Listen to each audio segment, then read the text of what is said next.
নোবেলজয়ী অধ্যাপক ডক্টর মোহাম্মদ ইউনূসের নেতৃত্বাধীন অন্তর্বর্তী সরকারকে স্বাগত জানিয়েছেন যুক্তরাষ্ট্রের পররাষ্ট্রমন্ত্রী অ্যান্টনি ব্লিংকেন। শনিবার তিনি বাংলাদেশের অন্তর্বর্তীকালীন সরকার প্রধানকে স্বাগত জানিয়ে এক স্যান্ডেলে পোস্ট দিয়েছেন।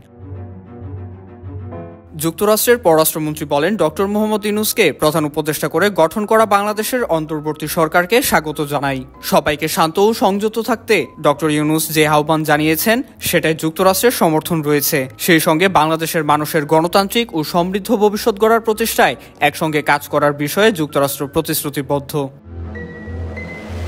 এদিকে ডক্টর মোহাম্মদ ইউনূসকে প্রধান করে গঠিত বাংলাদেশের নতুন অন্তর্বর্তী সরকারকে স্বাগত জানিয়েছে যুক্তরাজ্য সরকার। দেশটির পররাষ্ট্রমন্ত্রী ডেভিড ল্যামি তার সরকারের পক্ষ থেকে বাংলাদেশের অন্তর্বর্তীকালীন সরকারকে স্বাগত জানিয়ে বিবৃতি দিয়েছেন। বিবৃতিটি যুক্তরাজ্য সরকারের ওয়েবসাইটে প্রকাশ করা হয়েছে।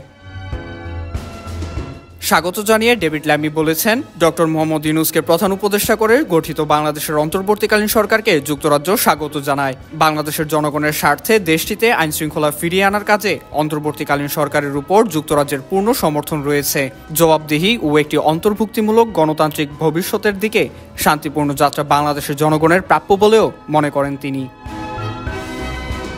এর আগে অন্তর্বর্তীকালীন সরকারকে স্বাগত জানিয়েছে ভারত, পাকিস্তান, চীন, রাশিয়া, তুরস্ক, মালয়েশিয়া, জাতিসংঘ ও ইউরোপীয় ইউনিয়ন।